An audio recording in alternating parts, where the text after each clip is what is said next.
Son mari lui servait du thé rouge chaque nuit, jusqu'au jour où elle découvrit que ce n'était pas du thé. Partie 2.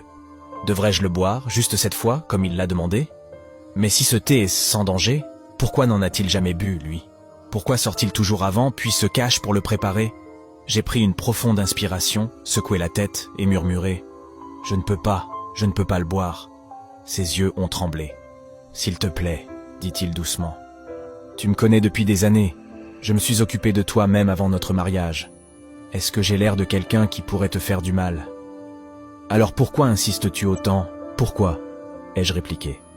Qu'a-t-il de si spécial ce thé? Bois-le toi-même, et peut-être que je le boirai aussi. Soudain son ton a changé. L'homme calme, doux, presque suppliant d'il y a quelques secondes, s'est volatilisé. Il a haussé la voix, tranchante, furieuse. « Ah, parce que je te supplie! Tu te prends pour qui? Tu dois le boire !» Pour la première fois, j'ai vu une vraie colère dans ses yeux. Je me suis reculé légèrement. « Donc maintenant c'est une obligation? »« Oui, » a-t-il aboyé. « Prends ça et bois maintenant. Ne me fais pas perdre mon temps. » J'ai secoué la tête lentement. « Alors je quitte cette maison, tout de suite. » Il a ri, un rire froid, cruel. « Partir? Et aller où? Orpheline comme toi, sans famille, sans foyer. C'est moi qui t'ai fait devenir quelqu'un. T'épouser, c'était une faveur. Tu feras ce que je dis, quand je le dis. » Ces mots m'ont transpercé. J'ai ouvert la bouche, mais aucun son n'est sorti. La douleur des souvenirs, la perte de mes parents, la solitude, les années difficiles, tout m'a étouffé. Les larmes ont commencé à couler. Je l'ai regardée, tremblante, et j'ai dit « Oui, je suis orpheline. Traite-moi comme tu veux. Mais si les hommes me trahissent, Dieu, lui, ne me trahira jamais. » Il m'a fixé. Mais avant qu'il ne puisse répondre, quelqu'un a frappé à la porte. La pièce est devenue silencieuse. Il s'est figé, les yeux grands ouverts de peur, sa main tremblait, et le thé s'est mis à couler. Épais, sombre, glissant le long de la tasse. Je l'ai vu. Mon estomac s'est retourné. Était-ce vraiment ce que j'avais bu tout ce temps? La personne a frappé encore. Plus doucement cette fois, j'ai repris ma voix. « Oui, attendez, j'arrive. » Je me suis dirigé vers la porte.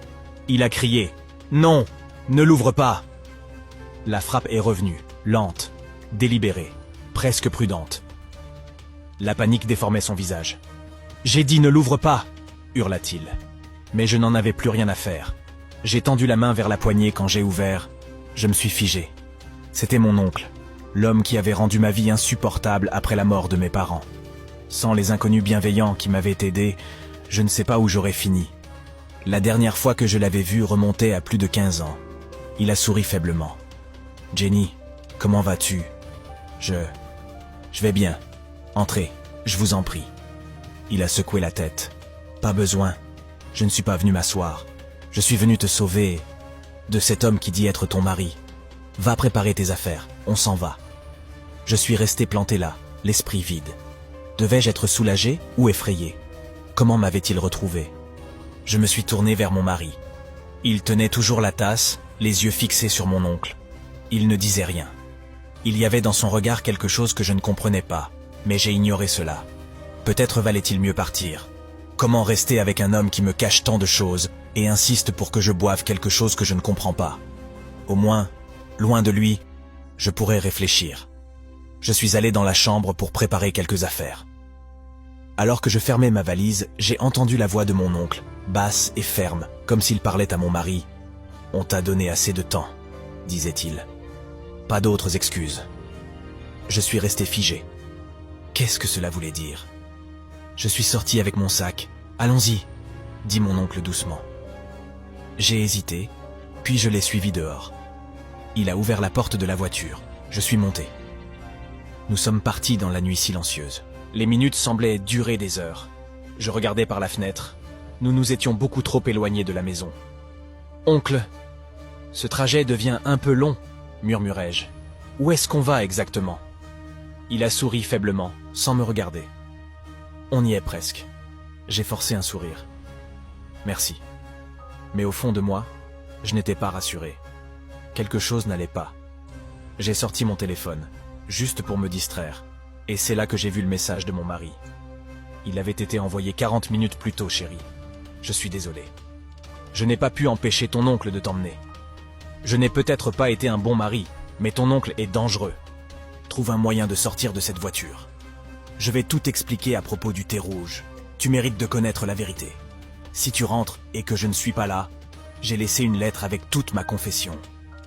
Mes mains se sont mises à trembler. De la sueur a perlé sur mon front. Mon oncle m'a jeté un coup d'œil. « Jenny, ça va ?» Il a pointé du doigt la route. « On arrive bientôt !» dit-il. J'ai levé les yeux et j'ai vu un bâtiment isolé, presque caché par les arbres. Se dresser dans l'obscurité, mon cœur s'est serré.